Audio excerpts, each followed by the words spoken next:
E aí, bora mergulhar de cabeça num clássico que, olha, já mudou a vida de muita gente. Pense em Riqueza, do Napoleon Hill. Dizem que esse livro guarda um segredo, um plano mesmo para alcançar a riqueza. E a nossa ideia aqui é justamente decifrar esse plano, trazer ele para o nosso dia a dia. Vamos nessa?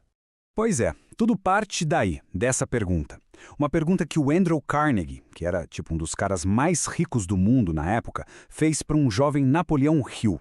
A crença do Carnegie era simples. Existia sim uma fórmula, um segredo, e o melhor, qualquer um poderia ter acesso a ela. Bastava estar disposto a ir atrás. E que missão, hein? Pensa só, o Hill passou os 20 anos seguintes da vida dele conversando com mais de 500 das pessoas mais bem-sucedidas que você pode imaginar. Gente como Henry Ford, Thomas Edison. E o objetivo? Era encontrar um padrão. Sabe, um tipo de mapa que todos eles de alguma forma seguiram para chegar lá no topo.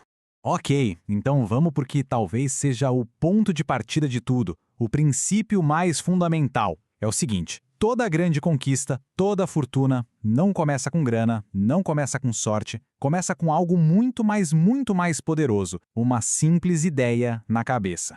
E essa frase aqui é a base de tudo. O que o Hill está dizendo é que um pensamento, quando você mistura ele com um propósito bem definido, com persistência e principalmente com essa vontade que queima por dentro, ele deixa de ser só uma ideia. Ele se transforma numa força real, uma coisa poderosa, capaz de mudar o mundo ao seu redor.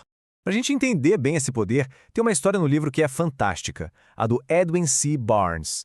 Na teoria, o Barnes era um cara comum. Ele não tinha dinheiro, não tinha contatos, ou seja, tinha tudo para dar errado, né? Só que ele tinha uma coisa que fazia toda a diferença. Um desejo ardente. Mas não um desejo qualquer.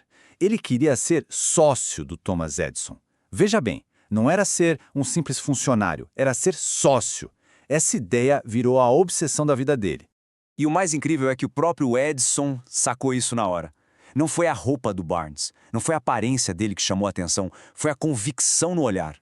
O Edison disse que viu ali um homem que tinha, queimado todas as pontes. Para ele só existia um caminho, o da vitória. Não tinha plano B. E foi esse desejo que deixou ele preparado. Ele passou meses fazendo trabalhos braçais, qualquer coisa para ficar por perto.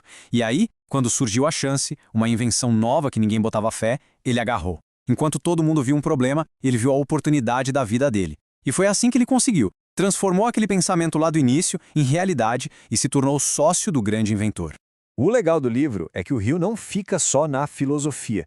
Ele dá um método prático com 6 passos bem claros para transformar esse desejo em ouro. É um passo a passo mesmo. Define exatamente quanto dinheiro quer, o que vai dar em troca, um prazo e, claro, um plano para chegar lá. É um guia de verdade. Beleza, então a gente já entendeu a importância do desejo, mas isso é só o começo. Para essa jornada é preciso combustível. E que combustível é esse? Segundo Hill, é a fé e a persistência. É aquela capacidade de continuar mesmo quando tudo parece dar errado, de não parar diante das derrotas, que ele chama de temporárias. E para ilustrar isso, tem outra história, dessa vez uma bem trágica, a do R.U. Darby. Ele e o tio descobriram uma mina de ouro. Ficaram super empolgados, compraram todo o maquinário, começaram a extrair, mas de repente, puf, o veio de ouro sumiu. Completamente frustrados, eles fizeram o quê? Desistiram. Venderam tudo por uma mixaria e foram embora. Agora se prepara. O cara que comprou o equipamento deles foi um pouco mais esperto. Ele contratou um especialista, um engenheiro, que analisou o local e descobriu o quê?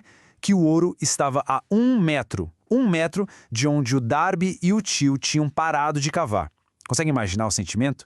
O erro deles não foi falta de trabalho, foi falta de persistência. Eles confundiram uma derrota temporária com um fracasso para sempre. Essa citação resume tudo. O fracasso, como diz o Hill, é um malandro. Ele adora aparecer justamente quando o sucesso está logo ali, virando a esquina. E é por isso que a persistência é tão importante. Ela é o que nos ajuda a ver que aquilo não é o fim da linha, é só um obstáculo, um teste. Mas o mais legal dessa história é que o Darby não ficou se lamentando para sempre. Ele pegou essa derrota gigantesca e transformou na maior lição da vida dele. Ele começou a vender seguros e se tornou um sucesso. Por quê? Porque ele fez uma promessa para si mesmo. Eu nunca mais vou parar só porque as pessoas dizem não. Ele aprendeu a nunca mais desistir a 1 metro do ouro. Certo. Então já temos o desejo ardente, que é o destino, e temos a persistência, que é o combustível. Falta o quê? O mapa, o plano. O Hill é bem claro nisso. Agir sem ter uma direção clara não adianta nada. É preciso um plano bem organizado. E muitas vezes esse plano é construído com outras pessoas. E aqui entra uma das ideias mais geniais do livro, a tal da mente mestra, ou mastermind. O que é isso? É basicamente a união de duas ou mais mentes trabalhando juntas em harmonia por um objetivo em comum. Pensa nos grupos de negócios, nas startups, é a mesma ideia. Ninguém constrói nada realmente grande sozinho.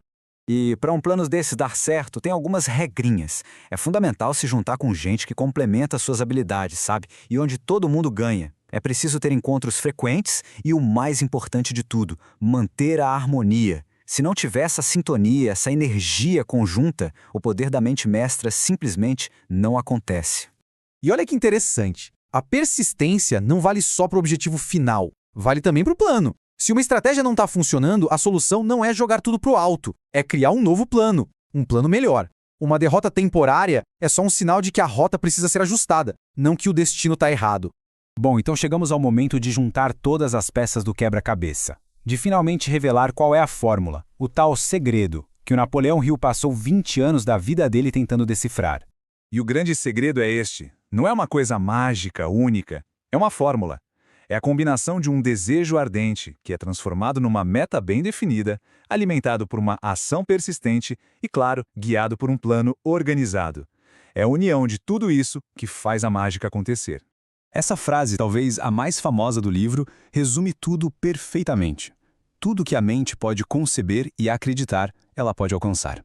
E aqui, acreditar não é só ter esperança, sabe? É ter uma fé ativa, uma certeza que alimenta a persistência e que dá vida ao plano. O único limite, no fim das contas, está na nossa própria cabeça. E é com isso que a gente encerra. A fórmula está aí, revelada.